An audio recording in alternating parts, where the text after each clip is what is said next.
How's the royal family? I pray that everyone is doing well. Well, my royal family, we're going to get a little deeper into it. We're not going to lose sight. Oh no, because we know the enemy and the enemy supporters love to distract us. And we're going to continue to keep on our frontal lobe what we sing. We sing Mr. Arbery slaughtered in the streets of America. So now, these D.A.s need to be dealt with. Because they've been running rogue and doing whatever the fuck they want to do. So, I got something to read. But first, I want to start here. Okay, this brother here, we heard an interview about, probably about 2 weeks now or so. I didn't forgot. This is County Commissioner Alan Booker. And that was a deep ass interview, the shit he was saying. And this bitch here is making certain demands of him because she thinks that she can treat people like that, but they have allowed her. Remember, Becky, you're going to be the first. So I want y'all to listen to this from NPR, and just going to open up some things here. The community of Glynn County, Georgia is facing the fallout after the shooting death of a black man, AHMAUD Arbery. A viral video showed him jogging, being chased by two white men before being shot to death. From member station WABE, Emma Hurt reports the killing has brought up questions in Arbery's community about corruption in the criminal justice system and also racism. On a recent Saturday, hundreds of people gathered on the steps of the Glynn County Courthouse. They wore masks, braving a pandemic beneath the live oaks and Spanish moss.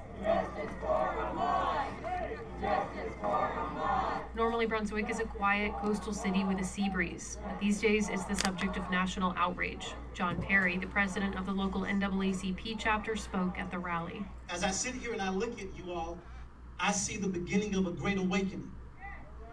An awakening that acknowledges that there's been a lot of darkness for a long, long time.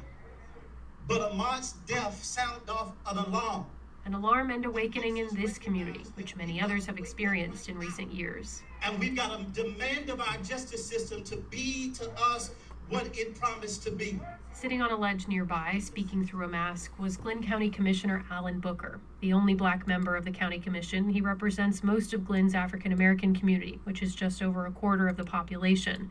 And his nephew's best friend, AHMAUD Arbery. It is the most horrifying display of hatred that I know personally I've ever seen, but this community has ever displayed that's been recorded. Unlike many southern cities, Brunswick hasn't seen violence, riots, or major protests about race. In the 1960s, black and white leaders compromised. Schools integrated here before the rest of the state was forced to, Booker said. I remember hearing the story of when the Klan had planned to march here, that they were met at the county line by a diverse group of well-armed men. That's what the story that I grew up hearing. But beneath the surface, he said, racism was simmering. It was just happening quietly. The viral video of Arbery's killing has thrust it into view. Dante Hudson worked as a public defender in Glynn until 2012, at the time one of a handful of black attorneys in the community. He agrees this case has exposed racial tensions in Brunswick. And I think some folks feel that, this could be a sort of the cathartic moment. We've kind of been dealing with this for quite some time. No one has really said anything, but this is sort of like the straw that broke the camel's back. Hudson says Arbery's death reflects how relationships drive the criminal justice system in a small town like Brunswick. Local lawyers, he says, who knew judges and prosecutors got better deals for their clients. Attorneys for Arbery's family allege this played a role in Arbery's case, too. Gregory McMichael, one of the men charged with Arbery's murder, is a former police officer and investigator in the local district attorney's office. He wasn't arrested for months. Now in Atlanta, Hudson says he enjoyed living in Brunswick, but working in the system was even more difficult for black lawyers. For African Americans, it's really just a tough place to live and to work and to be successful. And it was a lot to sort of kind of break through that caste system. When I say the caste system legally, and it's very helpful if you were white. Today, there's just one practicing black lawyer based in Glen, according to James Yancey, and it's him. He's been here for 3 decades. I often tell some of my white brothers and sisters, I say, I'm a lawyer, but we generally live in 2 different worlds. We may walk down the same street, but we live in different worlds. Those worlds are now under scrutiny, pulling back the curtain on some of the daily indignities Yancey says black people in Glen and across the country have to face. A 2017 video shows an interaction Arbery had with the police. He was sitting in his car in a park. Police suspect him of doing drugs and confront him. They ultimately try to tase him. Arbery accuses them of harassing him. I got 1 day off a week. 1 day. Okay. 1 day off a week. I'm trying to chill on my day off, bro. I'm up early in the morning trying to chill. Arbery's let go. Today, there are no black prosecutors in Glen County's district attorney's office, no sitting black judges, and the county police department has been criticized for its lack of diversity. The Arbery shooting has prompted a wave of political activism and calls for new candidates in local elections like district attorney, which has been unopposed for decades. We're guilty too. John Perry again with the Brunswick NAACP at the podium in front of the courthouse. We will not be on trial for the bullet shot, but we are on trial for every moment we heard of corruption. But since it did not affect us, we turned our head to it. With all this new tension, County Commissioner Alan Booker still has hope for his hometown. There's enough good people that are committed to change, real change, to make that happen. But we do need the world to keep the pressure and the spotlight on us because we do have a lot to clean up. Now they have an opportunity, he said, to make life for everybody as equal as possible. In the meantime, state investigators and the U.S. Justice Department are continuing to look into the case. For NPR News, I'm Emma. So, they had that rally Saturday, and I thought that was quite uplifting that they had that. And believe it or not, this district attorney, Jackie Jackson, is up for election.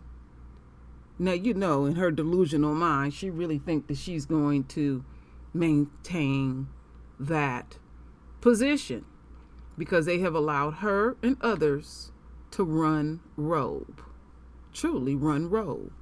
So, they didn't secure the arrests, but let's not lose sight, my royal family, that there is a bond hearing coming up.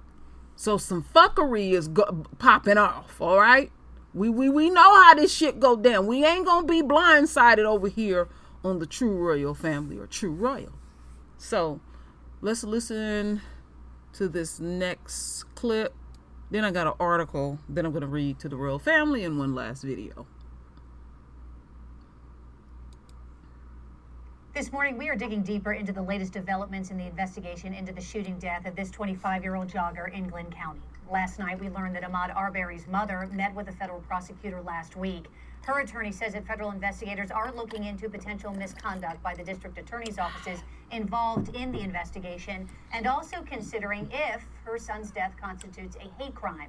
Paige Pate is a criminal defense attorney in Brunswick, joining us again to explain the significance of this latest development. Mr. Pate, we want to remind our viewers also that you're not affiliated with anyone involved in this case. Good morning. Good morning, Jen. Thank you. What would prosecutors have to prove in order to prosecute this as a hate crime?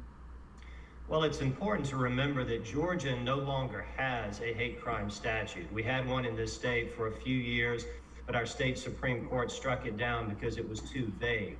So the only way these individuals could be prosecuted for a hate crime would be on the federal level. And what federal prosecutors would have to show is not just that the crime occurred, but that it was motivated by some unlawful purpose relating to racial prejudice, sexual orientation. There are several things listed in the federal statute, but in addition to showing the aggravated assault and the murder, they have to show that that motivation was usually, in a case like this, based on race.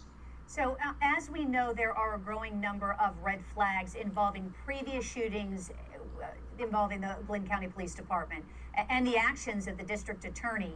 We have heard that as part of this DOJ investigation that it could also involve perhaps civil or criminal charges involving those two offices. Given the fact that you live there and knowing as long as you have been practicing in that area, what is this doing with the questions now being raised about misconduct on a local level there to this community? Are there concerns, and could this be an issue for previous prosecutions associated with these red flags that are now being raised? Absolutely, Jen. I mean, people here are very concerned about the allegations of corruption within the local district attorney's office and the way this case appears to have been mishandled from the very beginning. I think it's clear that either the local police department or the district attorney's office should have immediately contacted the Georgia Bureau of Investigation and put them in charge of this case. They didn't do that. And this is just the most recent example of a situation where at least people in the community believe that the district attorney's office was not as responsive as they should have been. We're already seeing a political argument here between members of the Glenn County Commission and the district attorney's office, pointing fingers at each other for not following up in the right way in this case. And when we start looking back at old cases, as I know you guys have done with the Dennis Perry case, there are a lot of questions about whether that case should have been handled differently. And these new allegations, one on top of the other, tends to show a pattern, which is very concerning to people here. So I want to take us back now to last Thursday. A third person, William Roddy Bryan, was arrested. He is now charged with felony murder specifically in this case. Bryan and his attorney have insisted from the beginning that Bryan didn't do anything wrong that day, February 23rd, when Ahmaud Arbery was chased and then eventually... Version of that video that Mr. Bryan took, that's not enough for a criminal charge. I mean, at that point, he's in apparently his vehicle. He captures part of the struggle between Mr. Arbery and Mr. McMichael. That's not a crime. But what the GBI is suggesting is that there's a lot that we didn't see on the short part of that video that's been made public. There is more to that video. And the GBI is suggesting that Mr. Bryan was part of the initial chase of Mr. Arbery through the neighborhood, tried to block him off using his vehicle. And if he did that, and it eventually led to the death of Mr. Arbery, then I can understand the basis for the charge. We have now seen, since you and I last talked 2 weeks ago, a number of different people, children, a couple, another man, one that is clearly Ahmaud Arbery, basically walking through this house that's under construction in Gregory and Travis McMichael's neighborhood. And we want to remind our viewers that the McMichaels said that the reason that they chased Ahmaud Arbery that day is because they believe that he had broken into this home where we're seeing all these people walking in and out. Some of the video is dark, but it does show a black man inside the house. He happens to have tattoos on his arms. Arbery does not. If this was a case of mistaken identity, if the McMichaels chased the wrong person and then it led to this deadly confrontation, would that somehow impact their defense at all? Yes, it would. Because again, the McMichaels have to show that they had a legitimate legal basis for pursuing Mr. Arbery. And what we've heard so far is that the basis was that they were trying to make a citizen's arrest and they were going to detain him until the police arrived. But that requires that they had a reasonable belief that he was committing some sort of crime. And even if you assume they got the right guy, they still have to show that he was committing a crime. And simply walking through this house under construction, I don't think it reaches that point. It's not burglary, and it doesn't even appear to be criminal trespass because the owner of the house had not specifically told them to stay out. So I think they're going to have a very difficult time piecing together that defense and trial. Paige Pate is a criminal defense attorney in Brunswick. Thank you for your insight this morning. We do appreciate it. We also want to remind our viewers that we have since, of course, heard from the McMichaels attorneys, both of whom insist that no one should rush to judgment based on the video, and that their clients certainly deserve their day in court. Yeah, we hear that shit all the time. We going back to the source. So I got something, to read to the royal family. All right, so let's, as I read these two motherfuckers.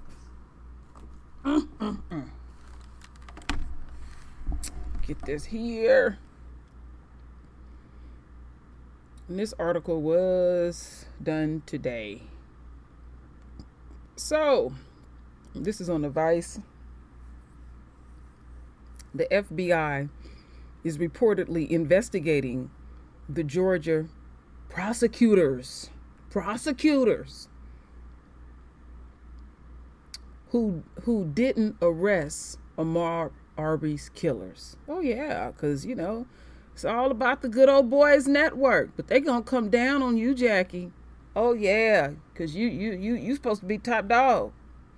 The Federal Bureau of Investigations is looking in a potential misconduct by local Georgia officials in the case of 25-year-old Mr. Arbery's shooting death in February, according to attorneys of Mr. Arbery's family. Attorney Lee Merritt said in a tweet statement that the Arbery's parents and the lawyers met with the U.S. Attorney Bobby Christine last Thursday, and that Christine said his office is investigating why it took so long to arrest individuals responsible for Mr. Arbery's death. Let me see. Christine's office declined to confirm the AP whether or not the meeting had happened, citing policies on not discussing active investigations. Arbery was shot to death with a shotgun by 34-year-old Travis McMichael on February 25th, after McMichael and his father, former fake law enforcement officials, let me see here, chased him while he was out jogging. Gregory McMichael later claimed to police that there had been several recent break-ins in the area. Typical. That Mr. Arbery had been caught on surveillance video after months of passing without any arrests in the case. A video of the shooting went viral earlier this month, and soon after, the McMichaels were arrested by the Georgia Bureau of Investigations. Merritt also told TMZ that the FBI was investigating potential criminal and civil violations by two prosecutors previously involved with the case. Okay, we got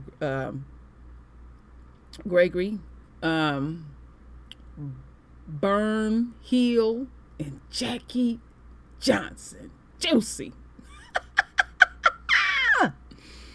Who recused themselves because the McMichaels used to work in the office at the Glenn County Commissioners. Alleged earlier this month that Johnson, the district attorney for the area, had blocked arrest for the McMichaels in the case before recusing herself, a charge she has denied. Bitch, please.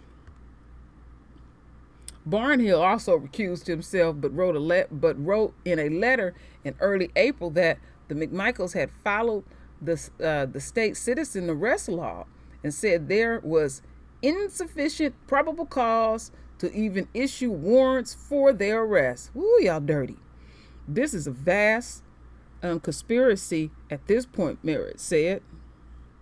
In a statement on Twitter on Monday night, Merritt and other lawyers and family said at last week's meeting with Christine that they were feeling satisfied that the DOJ would do their part to fully investigate all players involved in the murder and that they would hold those responsible and accountable.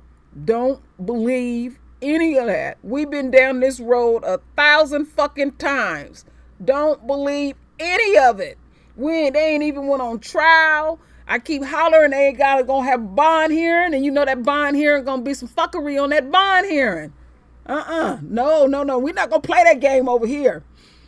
So as we continue on, let's see.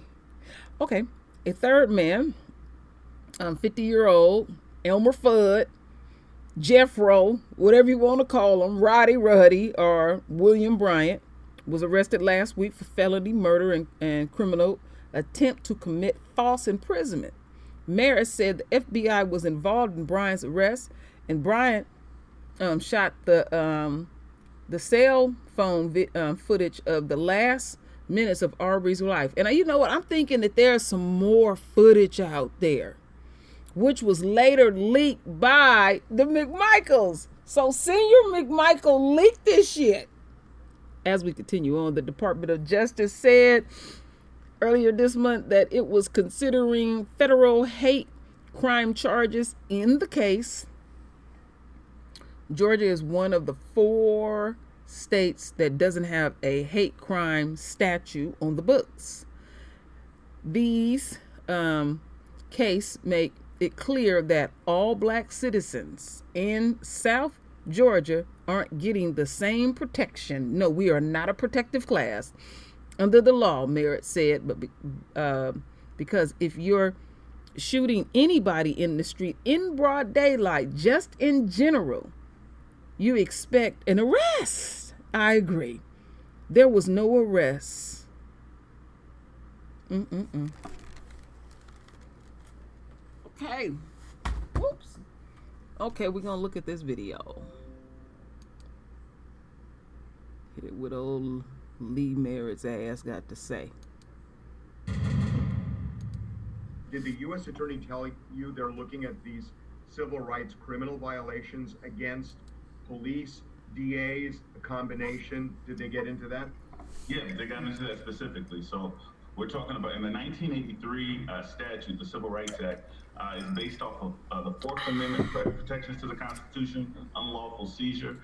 It's based off the 14th Amendment where we talk about the Equal Protections Clause, where all citizens are supposed to get the same protection under the law. And, you know, and this case makes it clear that all black citizens in South Georgia aren't getting the same protection under the law. Because if you shoot anybody in the street in broad daylight, just in general, you expect at least an arrest. There were no arrests made. We went for 3 months without any major arrests. And so that's what they're asking themselves about now. Did they say they're looking at the 2 DAs as well as the police? That's correct. We're looking at the George Barnhill for his defense of the McMichaels and his attempt at cover up. We're looking at Jackie Johnson because her local commissioners said that she instructed law enforcement not to make any arrests. And so, yeah, this is a vast conspiracy at this point. A lot of people were surprised to see Mr. William Bryan arrested. But what that arrest told us, and the FBI was involved in that arrest itself, was that they're spreading the net here. They said they don't anticipate, the GBI doesn't anticipate making any additional arrests, but the FBI very well may. So, Lee, you're saying the FBI, they were behind the arrest of William Bryan? That's correct. That's correct. They were directly involved in that. In fact, we met with them the day before Mr. Bryan was arrested. Were they clear to you that these are criminal investigations against these officials, these civil rights violations? Yeah, well, yeah, they were clear that they're both criminal and civil. So we're looking both at the state entities, but you also have to go after the state actors as well, civilly and criminally, yes. I'm wondering, do you think that McMichaels is going to argue when this goes to trial that he acted effectively as a law enforcement officer and therefore the citizens arrest laws don't even apply? Yeah, and so there is a concern about deputization, actual authority here, and it does present additional defenses for the McMichaels. Obviously, law enforcement officers receive greater protections than average citizens when it comes to use of deadly force, because we as a society just accepted, hey, that's a part of their job. Sometimes they have to kill people in order to stop the bad criminals. It shouldn't be like that, but that's most of the time when you hear from me, it's the Tatiana Jeffersons, it's the Bolton Johns, it's the innocent people killed by law enforcement officers. In this case, this former officer is definitely going to want to avail himself of those special protections he's enjoyed his entire career.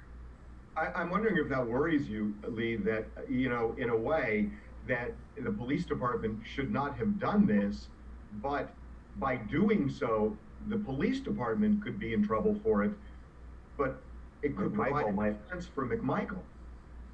Yeah, that definitely does concern me. Now, as a civil rights attorney, we're used to prosecuting police officers, so we're already facing that additional hurdle in the first place, right? Because it's the state action that generally is our major concern, and we honestly believe that it was his law enforcement background that probably molded him and his son. That they could perform this kind of thing. So now, qualified immunity, which all police officers enjoy, is a difficult hump to overcome. So we certainly don't want this former officer to avail himself of qualified immunity. But that's honestly just a civil concern. There's no qualified immunity defense in a criminal trial, but he could argue that he was behaving as a reasonable police officer at the time of the murder. Oh, wow. But he ain't no damn cop. So how they gonna pull that off?